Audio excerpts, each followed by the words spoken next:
राधे राधे। जय श्री कृष्ण। प्यारे दोस्तों, धार्मिक कथाएं चैनल में आपका हार्दिक स्वागत है। दोस्तों, आज मैं अपनी वीडियो में 8वां अध्याय श्रवण कराने जा रही हूँ।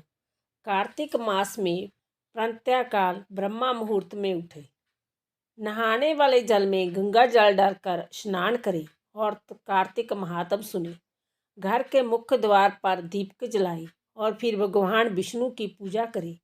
भगवान विष्णु की पूजा करने के बाद तुलसी जी को भी जल अर्पित करें और तुलसी जी को रोली मौली अर्पित करें। तुलसी जी के समक्ष एक शुद्ध घी का दीपक जलाए। तुलसी जी को किसी मठियाई या फल का भोग लगाए। तुलसी जी की 1, 2, 5 जितनी हो सके परिक्रमा करें। इसके बाद कार्तिक महात्म सुने। प्यारे दोस्तों, यदि आपने यूट्यूब चैनल धार्मिक कथाएं लाइक और सब्सक्राइब नहीं किया तो ज़रूर करें।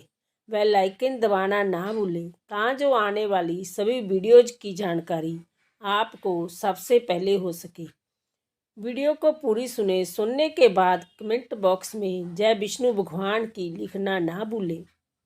दोस्तों, यदि आप कार्तिक महात्म सुनेंगे तो आपके घर में कभी भी आर्थिक संकट नहीं आएगा। आपका जीवन और घर सुख समृद्धि से भर जाएगा। यदि आप कार्तिक स्नान करेंगे और महात्म सुनेंगे तो आपके सभी पाप नष्ट हो जाएंगे। 8वां अध्याय। नारद जी ने कहा, हे राजन, अब मैं कार्तिक मास के इस व्रत की ध्यापन विधि बताता हूँ। ध्यानपूर्वक सुनिए। व्रती को चाहिए कि कार्तिक मास में शुक्ल पक्ष की चतुर्दशी को व्रत के पूर्ण फल की प्राप्ति के लिए तथा विष्णु की प्रसन्नता के लिए ध्यापन करे। तुलसी के ऊपर चंदोबा बनावे, बंधन बार व फूलों से सजावट करे, चबर से सुंदर मंडप बनावे, चारों दरवाजों पर मिट्टी के बने हुए पुण्याशील सुशील जय और विजय 4 द्वालों पालों को लग लग बैठावे। तुलसी की जड़ों में 4 रंगों द्वारा सर्वोदर चक्कर बनावे। उसके ऊपर 5 रत्न नारियल रखे और शुद्ध वस्त्र से कलश को ढके। फिर भगवान विष्णु का पूजन करे। द्वादशी को भगवान विष्णु जागे थे। त्रयोदशी को देवताओं ने उनके दर्शन किए थे। चतुर्दशी को देवताओं ने उनका पूजन किया था। इसलिए भगवान विष्णु की ध्यापन पूजा की जाती है। उस दिन संयम तथा शांत चित्त से व्रत करना चाहिए। अपने गुरु की मूर्ति बनाकर षोडोपचार तथा विधि विधान आदि से भगवान का पूजन करे। विधि प्रकार से कीर्तन करता हुआ उस रात्रि में जागरण करे। जो प्राणी श्रद्धापूर्वक भगवान का कीर्तन करते हैं उन लोगों के 100 जन्मों के पाप धुल जाते हैं। जो व्यक्ति भगवान के नियम जागरण करके रात्रि भर भगवान का कीर्तन करते हैं उनको असंख्य गोदान का फल प्राप्त होता है। जो लोग भगवान की मूर्ति के सामने नित्य गान करते हैं उनके नेक जन्मों के एकत्रित पाप नष्ट हो जाते हैं। जो लोग भगवान के सन्मुख बैठकर कीर्तन करते हैं, बंसी आदि बजाकर भगवत भक्तों को प्रसन्न करता है और भक्ति से रात्रि भर जागरण करता है, उसे करोड़ों तीर्थ करने का फल मिलता है। पूर्णमासी को अपनी पत्नी सहित वेद पाठी ब्राह्मणों को या केवल एक ही श्रेष्ठ ब्राह्मणों को उसकी पत्नी सहित बुलावे और उन्हें खीर आदि का मधुर भोजन करावे और यथाशक्ति दक्षिणा देवे, क्योंकि पूर्णमासी को ही भगवान ने अपने भक्तों को वरदान दिया था और मत्स्य रूप धारण किया था। अंत उस दिन जौ दान हवन जाप आदि भगवान विष्णु के निमित्त किया जाता है। वह अक्षय फल का देने वाला होता है। इसलिए व्रती 3 या 1 ब्राह्मण को सप्तनीक समर्थानुसार भोजन करावे। उन ब्राह्मणों को अपनी समर्था के अनुसार दक्षिणा देकर प्रणाम करे। बाद में भगवान विष्णु की पूजा करके अन्य देवताओं तथा तुलसी व कपला गाय का पूजन करे।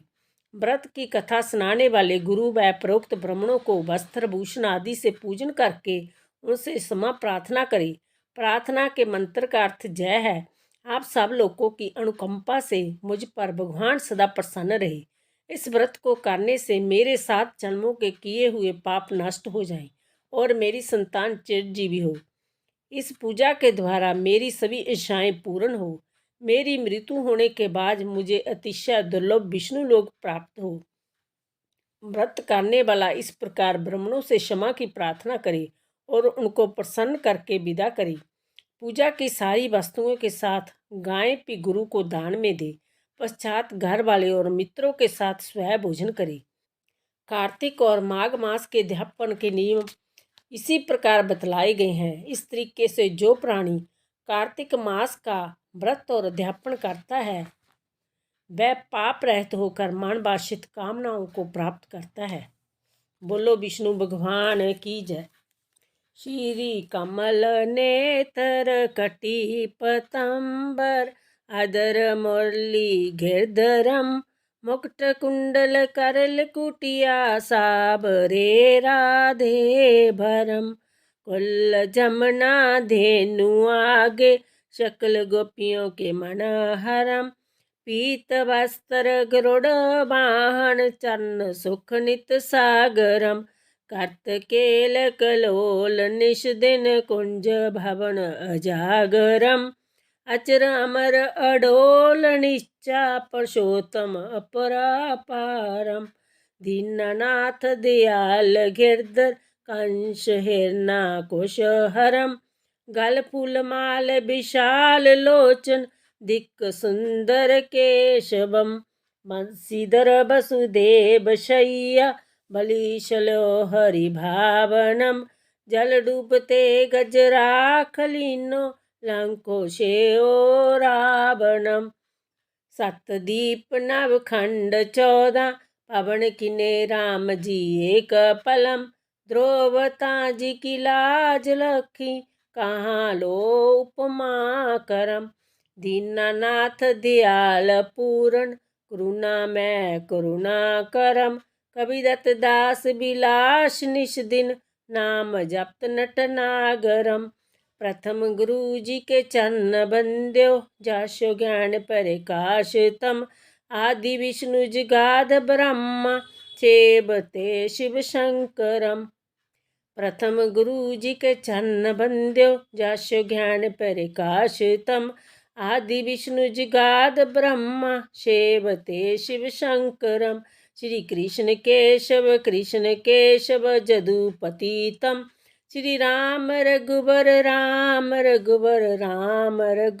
राघवम श्री राम कृष्ण गोविंद माधव वासुदेव श्री भावनम मासिक सवार्या नरसी पाए रघुपति पावनम मथुरा में केशव राय विराजे गोकुल बाल मकंद जी श्री वृंदावन में मदन मोहन गोपीनाथ गोविंद जी धन्य मथुरा धन्य गोकुल जहाँ सियापति अवतरे धन्य जमुना नीर निर्मल गोपाल बाल सखावरे नवनीत नागर कर्त निरंतर शिव वृक्ष मन मोहितम कलंदी तट कर्त क्रीड़ा बाल अद्भुत सुंदरम पाल बाल सब सखा विराजे संग राधे भामणि बंसी बट निकट जमुना मुरली की टेर सहावणी